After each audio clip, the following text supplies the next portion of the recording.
ചില പ്രണയങ്ങൾ തുറന്നു പറയേണ്ടതില്ലല്ലോ. ചിലപ്പോൾ ഒരു നോക്കു മതി, മറ്റു ചിലപ്പോൾ ഒരു നിമിഷം മതി, അത് മനസ്സിൽ നാമ്പെടുക്കാൻ. അവൾ ഒതുങ്ങി നിന്നത് വഴി കൊടുക്കാൻ മാത്രമല്ലായിരുന്നു. കുടിയേറ്റ ഗ്രാമമായ പുല്ലരിയിൽ മുളപൊട്ടുന്ന പ്രണയവും തുടർ സംഭവങ്ങളും ആധാരമായ പ്രണയനോവൽ നാമ്പെടുക്കുന്ന പ്രണയം 16-ാം ഭാഗത്തിൻ്റെ ഓഡിയോ ആവിഷ്കാരം. രചനയും അവതരണവും ഇമ്മാനുവൽ. പുല്ലരിയിലെ സ്കൂളിലാണ് പോളിംഗ് ബൂത്ത് ക്രമീകരിച്ചിരിക്കുന്നത്. അന്നമ്മച്ചേടത്തിയുടെ വോട്ടും ഇപ്രാവശ്യം അവിടെ ഉണ്ടായിരുന്നു. പുതിയ വോട്ടേഴ്സ് ലിസ്റ്റ് വന്നപ്പോൾ ജിമ്മി അവിടെ ചേർത്തതാണ് 2 പേർക്കും വോട്ട്. അന്ന് വൈകുന്നേരവും സന്ധ്യയ്ക്ക് മുൻപ് അന്നമ്മച്ചേടത്തി അപ്പച്ചൻ ചേട്ടൻ്റെ വീട്ടിലേക്ക് ചെന്നു. അന്ന് ചേടത്തി ചെന്നപ്പോൾ ഒന്നും അപ്പച്ചൻ ചേട്ടൻ വന്നിട്ടില്ല. കുരിശുവരയും പ്രാർത്ഥനയും ഒക്കെ നേരത്തെ തുടങ്ങാൻ പ്ലാനിടുന്നത് കണ്ടപ്പോൾ ചേടത്തിക്കൊരു സംശയം. അപ്പോൾ സാറാമ്മയാണ് പറഞ്ഞത് അപ്പച്ചൻ ചേട്ടൻ വരാൻ വൈകുമെന്ന്. നേരത്തെ കാപ്പി കുടിക്കാൻ വന്നപ്പോൾ പറഞ്ഞിട്ടാണ് പോലും പോയത്. ഇലക്ഷൻ സംബന്ധമായ കാര്യങ്ങൾക്ക് സ്ഥാനാർത്ഥിയുമായി സഹകരിക്കാൻ വേണ്ടി ആയിരിക്കണം. ഞാൻ വരാൻ വൈകും, നിങ്ങൾ കിടന്നോ, ഞാൻ വരുമ്പോൾ വിളിക്കാം. അന്നേരം എഴുന്നേറ്റ് വന്ന് വാതിൽ തുറന്നാൽ മതി. അതിനായി എല്ലാവരും ഉറക്കമിളച്ചിരിക്കണ്ട. അങ്ങനെ പറഞ്ഞതുകൊണ്ട് അന്നവർ നേരത്തെ തന്നെ പ്രാർത്ഥന ചൊല്ലി അത്താഴവും കഴിച്ച് എല്ലാവരും ഉറങ്ങാൻ കിടന്നു. രാത്രി എപ്പോഴോ ആണ് അപ്പച്ചൻ ചേട്ടൻ വന്നത്. അപ്പോൾ സാറാമ്മ എഴുന്നേറ്റ് വാതിൽ തുറന്നു കൊടുത്തു. ഭക്ഷണം പുറത്തുനിന്ന് കഴിച്ചിട്ട് വന്നതുകൊണ്ട് വീട്ടിൽ നിന്ന് ഒന്നും കഴിച്ചില്ല. സിൽവിക്ക് കന്നി വോട്ട് ചെയ്യാൻ കാത്തിരുന്ന ദിവസം അങ്ങനെ പുലർന്നു. ആദ്യമായി വോട്ട് ചെയ്യുന്നത് എല്ലാവർക്കും വളരെ താല്പര്യമുള്ള കാര്യമാണല്ലോ. സിൽവിക്കും വോട്ട് ചെയ്യുന്നത് വലിയ താല്പര്യമായിരുന്നു. വോട്ട് ചെയ്യാൻ നേരത്തെ പോകുന്ന കാര്യം അവൾ പറഞ്ഞെങ്കിലും ഉച്ചയോടടുത്ത സമയത്ത് പോകാമെന്ന് അപ്പച്ചൻ ചേട്ടൻ പറഞ്ഞു. അതുകൊണ്ട് അത് അംഗീകരിച്ചു. ഉച്ചയായപ്പോഴേക്കും അവർ പോകാൻ തയ്യാറായി നിന്നു. ഉച്ച കഴിഞ്ഞപ്പോഴേക്കും അപ്പച്ചൻ ചേട്ടൻ വന്നു. ബേബിയെ വിട്ട് ചേടത്തിയോട് വിവരം നേരത്തെ പറഞ്ഞിരുന്നു.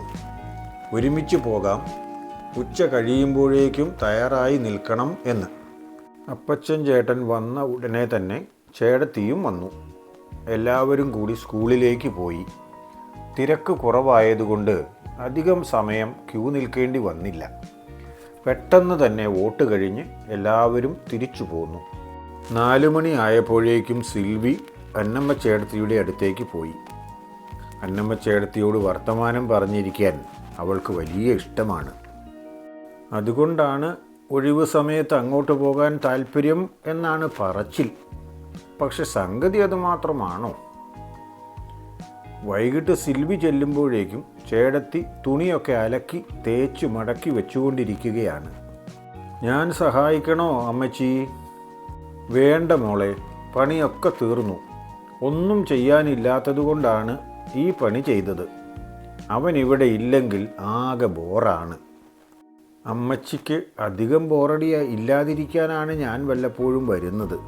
ഇനി ഞാൻ വരുന്നത് കൊണ്ട് ബോറടി ആവുന്നില്ലല്ലോ? ഇല്ല മോളെ, ദൈവദോഷം പറയരുതല്ലോ. നീ വരുന്നത് കൊണ്ട് എനിക്ക് എത്ര സമാധാനമാണെന്നോ. നീ ഇവിടെയുള്ള അത്രയും സമയം പോകുന്നത് അറിയുകയേയില്ല. വൈകിട്ടത്തെ കാപ്പികുടിയുടെ സമയം വരെ 2 പേരും അതും ഇതും പറഞ്ഞിരുന്നു. അതിനുശേഷം സിൽവി കാപ്പി ഉണ്ടാക്കി 2 ഗ്ലാസ്സിൽ ഒഴിച്ചു കൊണ്ടുവന്നു. ചേടത്തി കായ വറുത്തതൊരു പ്ലേറ്റിൽ എടുത്തു വെച്ചു. എന്തെങ്കിലും കടിക്കാനില്ലെങ്കിൽ കട്ടൻ കാപ്പിക്ക് ഇഷ്ടപ്പെടുമോ? അല്ലെങ്കിലും അത് നമ്മുടെ ഒരു രീതിയായി പോയില്ലേ. അതും കൂട്ടി കാപ്പി കുടിച്ചതിന് ശേഷമാണ് സിൽവി വീട്ടിലേക്ക് പോയത്. അന്ന് വൈകുന്നേരവും കൂടെ അന്നമ്മച്ചേടത്തി പടവിലെ വീട്ടിലാണ് താമസിച്ചത്. അന്ന് എല്ലാവരും നന്നായി ക്ഷീണിച്ചിരുന്നതുകൊണ്ട് നേരത്തെ തന്നെ കിടന്നു. രാവിലെ തന്നെ എഴുന്നേറ്റ് ക്വാർട്ടേഴ്സിലേക്ക് ചെന്ന അന്നമ്മച്ചേടത്തി അകലെ നിന്ന് നോക്കുമ്പോൾ ആരോ ഒരാൾ മുൻവാതിലിൽ ചാരിയിരിക്കുന്നു. ഒന്ന് പേടിച്ചെങ്കിലും ചേടത്തി വേഗം മുന്നോട്ട് തന്നെ നടന്നു. വേഗം 4-5 ചുവടുകൂടി മുന്നോട്ട് നടന്ന ചേടത്തി ആളെ വ്യക്തമായി കണ്ടു മനസ്സിലാവുകയും ചെയ്തു. ആ അമ്മയ്ക്ക് എന്തെന്നില്ലാത്ത സങ്കടവും വിഷമവും ഒരുപോലെ ഉണ്ടായി. പിന്നെ മുന്നോട്ട് ഓടുകയായിരുന്നു. പെട്ടെന്ന് തന്നെ ചെന്ന് വിളിച്ച് എഴുന്നേൽപ്പിച്ചു. ജിമ്മി മോനെ, എന്താടാ നീ ഇങ്ങനെ വീടിന് പുറത്ത് ചാരിയിരുന്നുറങ്ങിയത്? അമ്മയെ വിളിക്കാമായിരുന്നില്ലേ? ഞാൻ വന്നപ്പോൾ നേരം വെളുക്കാനായി. റവന്യൂക്കാരുടെ ഒരു വണ്ടിയിൽ അവരിവിടെ കൊണ്ടുവിട്ടു. അമ്മച്ചി അവരുടെ വീട്ടിലേക്ക് പോയതല്ലേ? ഈ 3 മണി നേരത്ത് എനിക്കവിടെ വന്ന് വിളിക്കാൻ പറ്റുമോ? അതുകൊണ്ട് ഞാനിവിടെ ചാരിയിരുന്നു. ക്ഷീണം കൊണ്ട് ഉറങ്ങിപ്പോയി, അത്രയേ ഉള്ളൂ. എന്നാലും രാത്രിയിൽ നീ വരുമെന്ന് വിളിച്ചു പറഞ്ഞിരുന്നെങ്കിൽ ഞാൻ അവിടെ പോകാതെ ഇവിടെ തന്നെ താമസിക്കുമായിരുന്നല്ലോ. എങ്കിൽ നിനക്ക് ഈ ബുദ്ധിമുട്ട് വരില്ലായിരുന്നല്ലോ. രാവിലെയേ വരാൻ പറ്റുകയുള്ളൂ എന്നായിരുന്നു ഞാനും വിചാരിച്ചത്. അപ്പോഴാണ് റവന്യൂ ഡിപ്പാർട്ട്മെൻറ്റിൻ്റെ വക ഒരു വണ്ടി ഈ വഴി കടന്നു പോകുന്നതായി അറിഞ്ഞത്. ഞാൻ അവരോട് ചോദിച്ചപ്പോൾ അതിൽ ആള് കുറവാണ്. അങ്ങനെയാണ് എനിക്ക് കൂടി അതിൽ വരാൻ പറ്റിയത്. ഏതായാലും ഇതെനിക്ക് വിഷമമായി പോയി. എൻ്റെ കൊച്ചിന് വാതിലിൽ ചാരിയിരുന്ന് അന്യനെ പോലെ ഉറങ്ങേണ്ട ഗതി ഞാൻ വരുത്തിയല്ലോ. അതെങ്ങനെയാണ് അമ്മച്ചി വരുത്തിയതാകുന്നത്? ഞാനല്ലേ അമ്മച്ചിയെ അവിടെ കൊണ്ടുവിട്ടത്? നാളെ രാവിലെയേ വരികയുള്ളൂ എന്ന് പറഞ്ഞതും ഞാൻ തന്നെയല്ലേ? അമ്മച്ചി അത് ഓർക്കാതെ വാതിൽ തുറക്ക്. ചേടത്തി വാതിൽ തുറന്നു. ഉടനെ ജിമ്മി അകത്ത് കയറി കട്ടിലിൽ കിടന്നു. പെട്ടെന്ന് തന്നെ ഉറക്കവുമായി. അന്നമ്മ ചേടത്തി ആകെ സങ്കടത്തിലായിരുന്നു. എന്നാലും എൻ്റെ കൊച്ചു വന്നപ്പോൾ ഞാനിവിടെ ഇല്ലാതെ പോയല്ലോ. ക്ഷീണിച്ചു വന്നിട്ട് വീടിനകത്ത് കയറി കുളിച്ചിട്ട് കിടക്കാൻ കഴിഞ്ഞില്ലല്ലോ എന്നൊക്കെ വിചാരിച്ച് കർത്താവിൻ്റെ മുൻപിൽ പോയി കുറേ സങ്കടം പറഞ്ഞു. അന്നത്തെ ദിവസം മുഴുവനും ജിമ്മി ഒരേ ഉറക്കമായിരുന്നു. ഊണ് കഴിക്കാൻ പോലും എഴുന്നേറ്റില്ല. 4 മണി കഴിഞ്ഞപ്പോഴേക്കും ഉറക്കം തെളിയുന്നതിൻ്റെ ലക്ഷണം കണ്ടു. അപ്പോൾ തന്നെ അന്നമ്മ ചേടത്തി ചെന്ന് വിളിച്ചു.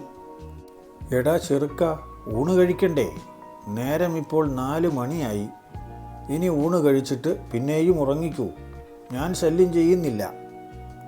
അമ്മച്ചി ഊണ് കഴിച്ചോ? പിന്നെ നീ കഴിക്കാതെ ഞാൻ കഴിക്കുകയല്ലേ? അങ്ങനെ ആയിരുന്നല്ലോ ഇത്ര നാളും. എന്തിനാണ് അമ്മച്ചി പട്ടിണിയിരിക്കുന്നത്?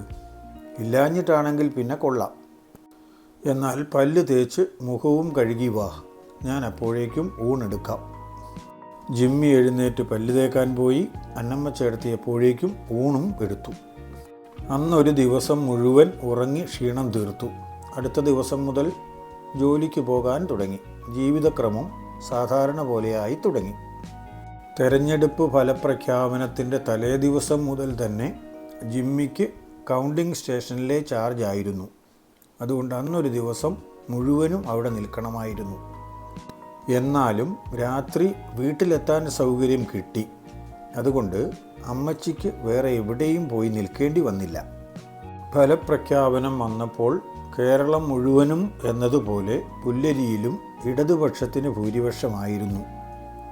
ആ ഒരു ദിവസം കൂടി ആഹ്ലാദ പ്രകടനവുമെല്ലാമായി ഒരു അസാധാരണത്വം ഉണ്ടായിരുന്നെങ്കിലും പിറ്റേന്ന് മുതൽ ജനജീവിതം സാധാരണ പോലെയായി. സിൽവിക്ക് ക്രിസ്മസ് പരീക്ഷയാകാറായി. സാമാന്യം നന്നായി പഠിച്ചെങ്കിലും മാർക്കറ്റുകളെക്കുറിച്ചുള്ള 1-2 സംശയങ്ങൾ തീരാതെ ബാക്കിയുണ്ടായിരുന്നു. സാറിന് തിരക്ക് കുറഞ്ഞിട്ട് ചോദിക്കാം എന്ന് വിചാരിച്ചു മാറ്റിവെച്ചതാണ്. അങ്ങനെ ഇരിക്കെ ഒരു ദിവസം സിൽവി വീട്ടിലേക്ക് വരുന്ന വഴിക്ക് ജിമ്മി സാറിനെ കണ്ടു. സാറിന് കടന്നു പോകാൻ വഴി മാറി നിന്നപ്പോൾ ചോദിച്ചു, സംശയമുണ്ടായിരുന്നു എന്ന് പറഞ്ഞത് ചോദിക്കാൻ വന്നില്ലല്ലോ. ഇപ്പോൾ എനിക്ക് സമയമുണ്ട്. വീട്ടിൽ പോയിട്ട് വരികയോ അല്ലെങ്കിൽ നാളെ സമയമുള്ളപ്പോൾ വരികയോ ചെയ്യാം. ഏതാണെന്ന് സിൽവി തീരുമാനിച്ചു. ഇന്നും നാളെയും എനിക്ക് വൈകിട്ട് ഒഴിവുണ്ട്. ഇന്ന് തന്നെ ഞാൻ വീട്ടിൽ പോയിട്ട് വരാൻ നോക്കാം. അഥവാ ഇന്ന് പറ്റിയില്ലെങ്കിൽ നാളെ. വഴി മാറി നിന്നപ്പോൾ സാറ് തന്നെ ആപാദചൂടമൊന്ന് നോക്കിയോ എന്നൊരു സംശയം സിൽവിക്ക് തോന്നി. ചിലപ്പോൾ തൻ്റെ തോന്നലായിരിക്കും. ഏതായാലും സിൽവി സാറിനെ ശരിക്കും ഒന്ന് നോക്കി. ഒത്ത ശരീരമുള്ള ഒരു ചെറുപ്പക്കാരൻ. ആ ശരീരത്തിൻ്റെ ഉറപ്പ് തനിക്ക് അന്ന് അനുഭവവേദ്യമായതാണല്ലോ. ആരും ഇഷ്ടപ്പെട്ടു പോകുന്ന സൗന്ദര്യം, നല്ല പെരുമാറ്റവും. പിന്നെ എങ്ങനെ താൻ ആഗ്രഹിക്കാതിരിക്കും? വീട്ടിൽ ചെന്നപാടെ അമ്മച്ചിയോട് സാറ് പറഞ്ഞ വിവരം പറഞ്ഞു. അതിന് ആ സാറിൻ്റെ തിരക്കിനിടയിൽ ഇപ്പം വേണോടി? അടുത്ത ആഴ്ച മുതൽ പരീക്ഷ തുടങ്ങുകയല്ലേ. കഴിഞ്ഞതിന് ജയിച്ചേച്ച് ഇനി തോറ്റാൽ കളിയാക്കൽ ഇരട്ടിയായിരിക്കും. എനിക്ക് മേല കളിയാക്കൽ കേൾക്കാൻ. കാപ്പി കുടി കഴിഞ്ഞെങ്കിൽ നീ ഇപ്പം പൊക്കോ. ബേബി കളിച്ചേച്ച് വരുമ്പം അവനെ ഞാൻ അങ്ങോട്ട് വിട്ടേക്കാം. അവൾ പെട്ടെന്ന് തന്നെ കാപ്പി കുടിച്ച് പുസ്തകവും ബുക്കുമെടുത്ത് ഇറങ്ങി നടന്നു. സിൽവി ചെന്നപ്പോൾ അന്നമ്മ ചേട്ടത്തി അവൾക്കും കൂടെയുള്ള കാപ്പി എടുത്ത് വെച്ചിട്ട് രണ്ടുപേരും കൂടി കഴിക്കുകയായിരുന്നു. വാ മോളെ, കാപ്പി കുടിച്ചേച്ച് തുടങ്ങാം. ഞാൻ കാപ്പിയും പരിപ്പുവടയും കഴിച്ചതാണല്ലോ, ഇനിയിപ്പം വേണ്ടായിരുന്നു. ഏതായാലും സാരമില്ല, ഒരു ഗ്ലാസ് കാപ്പി കുടിക്കാൻ എൻ്റെ മോൾക്ക് പറ്റായികയൊന്നുമില്ല. തർക്കം പറഞ്ഞുകൊണ്ട് നിൽക്കാതെ വാ, വന്ന് കഴിക്കേ. ഇനി തർക്കിച്ചിട്ട് കാര്യമില്ല എന്ന് തോന്നിയതുകൊണ്ട് അവൾ ആ കാപ്പിയും കൂടി കഴിച്ചു. അതിനുശേഷമാണ് ക്ലാസ്സിനിരുന്നത്. മാർക്കറ്റ് വിഭാഗത്തിൽ ഏതാ സംശയം? പെർഫെക്റ്റ് കോമ്പറ്റീഷനിലെ വില നിർണയം മനസ്സിലായില്ല. ഡിമാൻഡ് ഭാഗം നന്നായി പറഞ്ഞു കൊടുത്തതുപോലെ സപ്ലൈ ഭാഗവും കൂടി നന്നായി പറഞ്ഞു കൊടുത്തതിന് ശേഷം കാര്യങ്ങൾ വിശദമാക്കിയപ്പോൾ ആ സംശയം തീർന്നു. ആകെ 1 മണിക്കൂറിനടുത്ത സമയമേ വേണ്ടി വന്നുള്ളൂ സംശയങ്ങളെല്ലാം തീരാൻ. അവൾക്ക് വളരെ സന്തോഷമായി. ഇച്ചിരി നേരം കൂടി അവിടെ ഇരിക്കണമെങ്കിൽ എന്തെങ്കിലും കൂടി ഇനി സംശയം ബാക്കി ഉണ്ടാകണ്ടേ? വെറുതെ അങ്ങനെ ഇരിക്കാമെന്ന് വിചാരിച്ചാലും സാർ എഴുന്നേറ്റ് സാറിൻ്റെ വഴിക്ക് പോകും. പിന്നെ താൻ മാത്രമായി അവിടെ ഇരുന്നത് കൊണ്ട് എന്ത് കാര്യം? അതല്ലെങ്കിലും സംശയത്തിനിട വരുത്തുകയും ചെയ്യും. അതുകൊണ്ട് നല്ലത് പോയേക്കുന്നതാണ്. അന്നമ്മ ചേടത്തിയെ കണ്ട് പറഞ്ഞേച്ച് പോകാൻ ഇറങ്ങുമ്പോഴേക്കും ബേബി വേഗം വരുന്നുണ്ടായിരുന്നു. സിൽവി വഴിയൊഴിവായി നിന്നപ്പോൾ ജിമ്മി കണ്ടത് വെറും ഒരു പെൺകുട്ടിയെയോ അതോ അവൻ്റെ പ്രണയത്തെയോ? പരമാവധി നന്നാക്കി റെക്കോർഡ് ചെയ്യാൻ ഞാൻ ശ്രമിക്കുന്നുണ്ട് കേട്ടോ. എന്നാലും കുറവുകളൊക്കെ കാണുമായിരിക്കും. നിങ്ങളതങ്ങ് ക്ഷമിക്കുമെന്ന് കരുതുന്നു. കുറവുകൾ നിങ്ങളുടെ ശ്രദ്ധയിൽപ്പെട്ടെങ്കിൽ കമൻറ്റിലൊന്ന് കുറിച്ചിട്ടേക്കണേ. നിർദ്ദേശങ്ങളും സ്വാഗതം ചെയ്യുന്നു. സ്കിപ്പ് ചെയ്യാതെ നിങ്ങൾ മുഴുവനും കാണും അല്ലെങ്കിൽ കേൾക്കും എന്നാണ് എൻ്റെ പ്രതീക്ഷ. പിന്നെ ലൈക്കും ഷെയറും ഒക്കെ ചെയ്യുമായിരിക്കുമെന്ന് എനിക്ക് ആഗ്രഹമുണ്ട്. അതൊക്കെ നിങ്ങളുടെ ഇഷ്ടം പോലെ, ഞാൻ നിർബന്ധിക്കുന്നില്ല. മറ്റന്നാൾ അടുത്ത ഭാഗവുമായി വരുന്നതുവരെ എല്ലാവർക്കും നന്മ നേരുന്നു. എല്ലാവർക്കും വേണ്ടി പ്രാർത്ഥിക്കുന്നു.